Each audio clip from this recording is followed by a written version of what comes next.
Hi again, everyone, and happy International Women's Day. And we have got another, person that we'll be chatting to. She's Tessa from Cloudinary, and we're going to be focusing the discussion on the program that she's running called Media Developer Experts Program. And I'm sure there are a lot of other interesting projects that we can talk about. And I'm hoping to be able to also cover things about her career and maybe things about leadership. So we'll just get started. Tessa, so it would be great if you can introduce yourself. Yes, I am Tessa Mero, also at Tessa Mero, TessaMero on Twitter.com. I'm always on Twitter and I follow all the developer communities and discussions there. And I am a senior developer advocate at Cloudinary. Previously, I was a developer advocate at Cisco. I've also taught college, a community college, the web development program out here. And prior to that, I was a web developer Hmm, and also okay. been involved in developer communities since day one, in like 2011, 12-ish. So you've been doing this for a while. So Yes, it's before, part of my blood. so how long have you been with Cloudinary again? I started, I think, over 2 years ago. Okay, and then before that, what were you doing? I Were worked for Cisco as a developer okay, yeah. advocate for over 3 years. Okay, so it's the same kind of role, dev advocacy, which is Yes, yes. a very interesting role to me. Um, It's a very fun kind of job, and it requires a lot of compassion and listening and communicating and bringing yeah, feedback internally, externally. yeah, interesting. So yeah, I mean, maybe talk to us about the Media Developer Experts program. What is it about? Who are the people that you are hoping to get involved and be part of that Sure. program? Yes, MDE program. It started as just an idea when I first started at the company by a colleague of mine. She had a lot of ideas of, what kind of success this program could bring, and I helped with launching it. And over time, I took over the program and the strategy with, the direction we're going to go with it. And currently, we're at maybe about 44 people, 44 amazing individual developers in the program that are located in over 13, 14 countries in the world Hmm. and representing different areas. And all of these um, developers have something in common. They are all leaders in their communities. They run events, they organize events, they speak at events, they attend a lot of developer events. They all are highly involved. A lot of them are influencers, that influencers in a way, not just like a lot of followers, but people who get followed by a lot of people who want to listen to the the resources that they post, the content that they create. These people are very, very intelligent and knowledgeable, especially in the media space.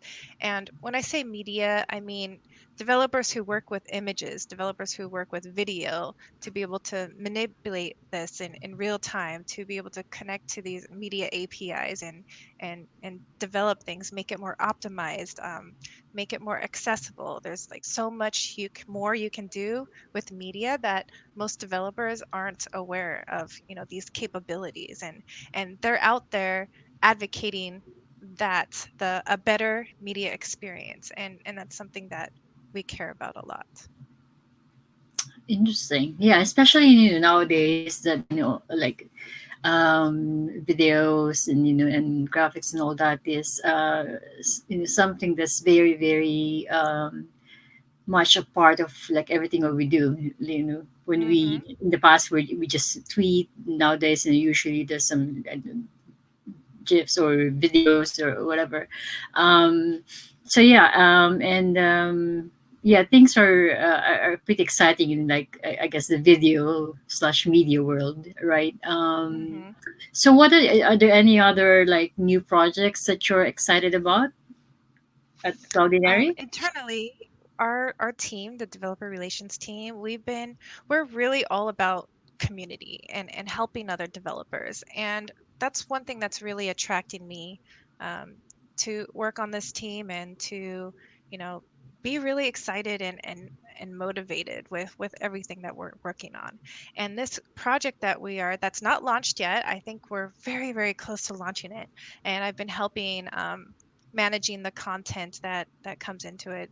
It's a community project that is like, you know, media related use cases where you go to this website, which is not public yet, and you select what technology stack you're using and what kind of use case you're trying to solve. And you can see all these different use cases with sandbox live demos.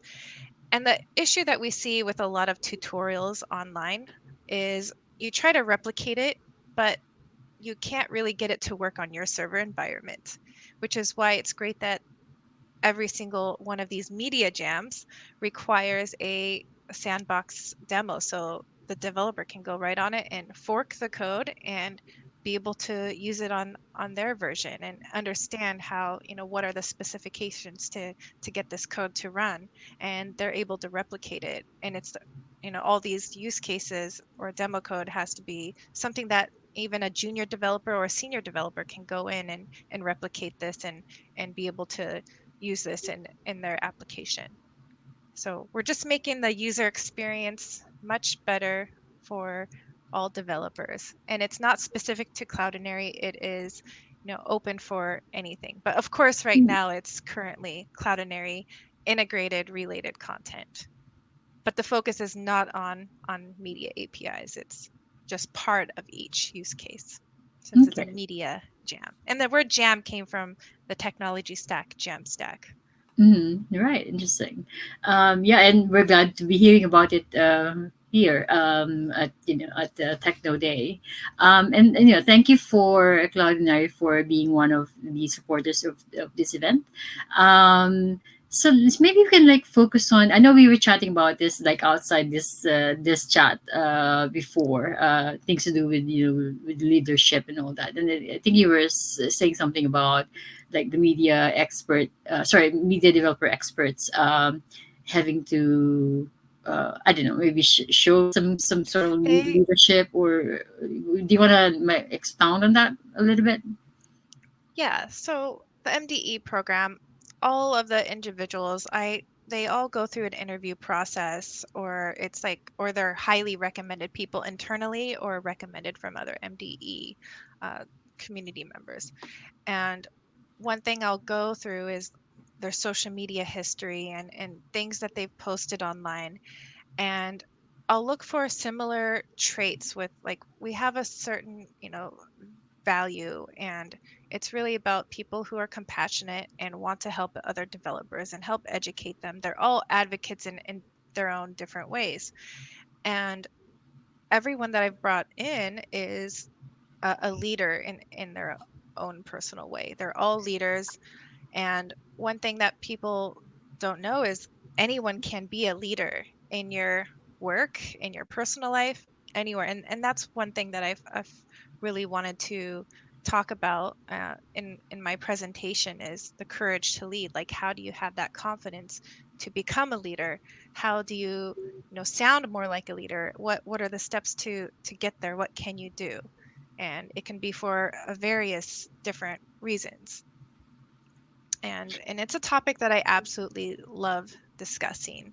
Especially, I've been working with an executive coach for a few years now. I've been working with several mentors that are, in an executive level, and it's just absolutely amazing to be able to enhance and improve your skills. That, makes everything easier. You just start seeing things in a different perspective, and you're able to really improve on every situation. And all the MDEs that we have all really demonstrate all these leadership qualities that I was discussing in my talk. Interesting. So yeah, folks. So you should check out Tessa's talk. She gave. I can't remember how long it was. Was it 45 minutes or something like that? But it's a very interesting talk about having the courage to lead, because obviously it's not. easy if for everyone to just have that confidence to put themselves out there. Obviously, open to criticism if you're leading, a group or initiative. So yeah, it would definitely check that out. Um, uh, Also interesting that you said you're actually working with an executive coach. This. Yes. I mean, yeah, I love hearing that because that means you're really, really being proactive in terms of developing yourself as a shall we say executive leader. Do you want to, if you want to maybe Yeah, just I'll talk share about that. some yeah things about So that? I never knew that executive coaches or career coaches was a thing. I only understood like what a mentor is. And a mentor is, someone, maybe it's someone that has, a job that you wish you had. And that's kind of what I did as a developer advocate. I had a dream to become a developer advocate, and I started reaching out to well-known developer advocates saying, "Hey, I'd love to have like a mentor session and, ask some questions and understand what the role is and how you got to where you want to get to." And with a career coach or an executive coach, it's kind of like a different thing that you work with them on. You understand, you work with your weaknesses. Where do you need to improve on? Or if you don't know what your weaknesses are, they identify that. They ask a lot of questions and identify key areas that you need to improve on. And then we start focusing piece by piece by piece. And my coach likes to have me read a lot of books to the point where I'm so backed up on things that I have to read for my homework because I'm given homework to study and bring back Oh, information like, okay, what did you do to work on these things and how did you improve and what were the results that you got from, based on making these changes. And it's like I've never really looked at, my life or work in such a different way. I'm seeing a different perspective on, oh, if you just change the way you say things, if you just change the way you approach situations, if you tie in more business value and speak to in ways that, make under other teams and departments, understand it, uh, you can get better results in a way where they're more willing to work with you, they're more willing to make more impact with you, and it just helps bring more success, as a whole, to the whole company, rather than being zeroed in and being siloed and only thinking about, what needs to be done at this moment for just your team itself. So being able to just open your mind and think of things at a bigger level, that it hits more company objectives rather than only team objectives. yeah, very interesting. That it sounds like that's a very sort of involved coaching program, which is great, right? Especially if you're obviously pay people who go through these programs. They have to pay for it. They're not cheap. And I'm glad Yes, it's that very, very it expensive. sounds like you're getting your money's worth, from that program. Definitely. And I feel bad because I've had many other friends say like, "Oh, what's your coach's name? I really want to hire the same person," because this person's actually a friend of my friend and doesn't do individual coaching. The coach only works with VPs, SVPs, and CEOs at tech companies, especially in the Seattle area. So I had to go through a 2-hour interview process just to be Wow. allowed to have coaching sessions. It was Hmm. question after question. Like I felt like I was being interviewed for a job, which made it more exciting to work with this person. And then at the end, it's like the person got back to me and was like, I'm, based on this interview, I'll allow you to be, um, not a customer, but a client of mine, and I'm willing to work with you because I see potential based on how you respond to things, and I see, what areas that we can really improve on. And it's a really good feeling just to Great. have Yeah. something to work towards. And whether it gets anywhere or not, it's more for personal development and just getting better, just being able to communicate more effectively and efficiently is Yeah. just makes life easier all around. Yeah, and it's of course we have the ability to like do self introspection and all that, but it's always good to actually have some outside perspective as to what we're doing, where we're heading to. Because there are some things like they can sort of unblock as well, or make us like discover that we haven't Yep. really like realized, I don't know, we're doing or not doing, or whatever. So yeah, I think I would encourage people if they have they're really serious about like moving into leadership and all that, to definitely get, I don't know, mentors. Obviously there are mentors, free and paid ones, but yeah, if you really are committed, then I guess having a, like a coach, do you call it a coach, Yes. um A coach. like checks up on you, checks up on your progress, and really really guides you in terms of what you need to navigate. I think it will be, very helpful. Right, any other things that's happening, say, in Cloudinary? Are there, for example, if you talk about diversity, inclusion, women in tech, I mean, what are there programs within Cloudinary, for example, that's happening or being implemented or being, thought about or looked into, just to kind of, contribute and change, help change, the situation with regards to Yes. diversity, inclusion? Actually, we're doing a lot. Now, trying to remember the names of the programs we're involved Mhm. in might be a little difficult, but my coworker Dom on our developer relations team is probably the most involved at the company, who helped develop a site called, I think it's called Rebuild Black Businesses. And it's any kind of business owner who got their business destroyed from from the movement earlier this year.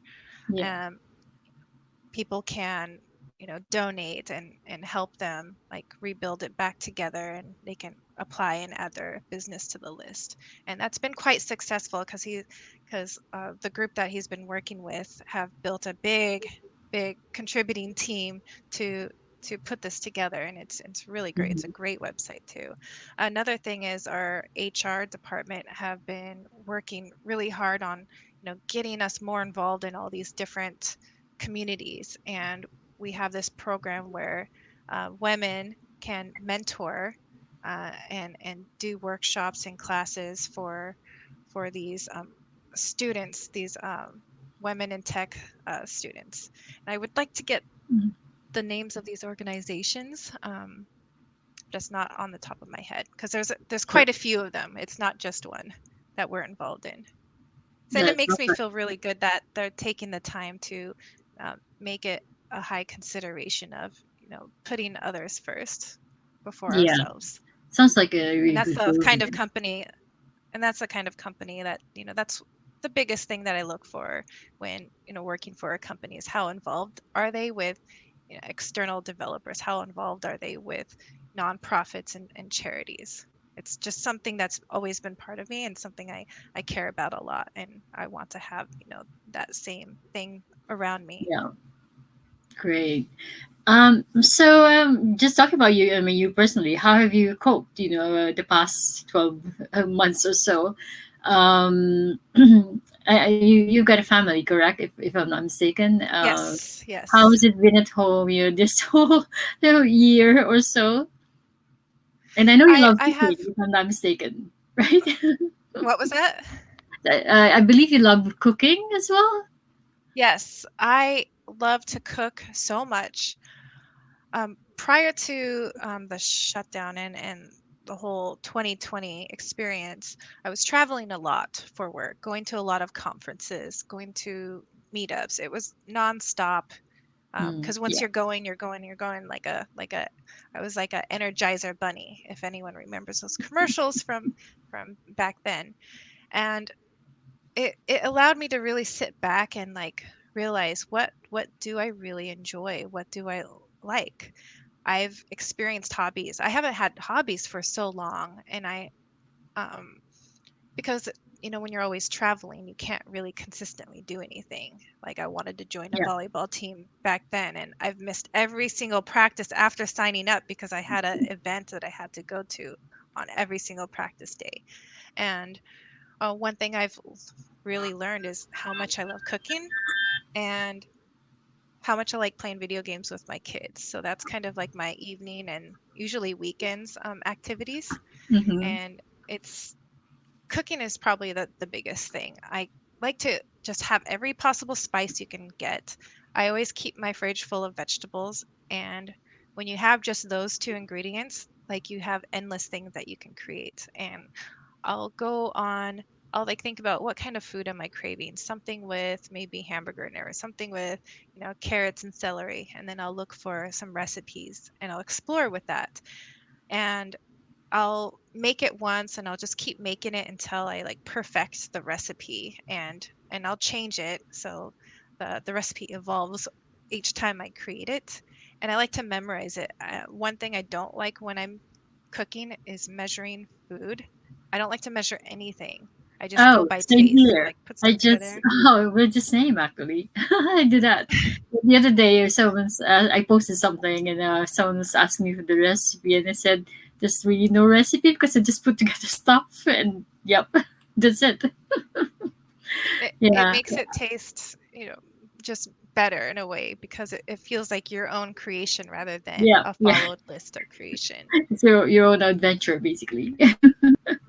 I also have a Yeah. smoker for Mm, smoking meat okay. and smoking Mm-hmm. beef jerky, whatever I want. But I live in Seattle, so it's always raining, and it's not fun to stand outside and Yeah. cook in the rain.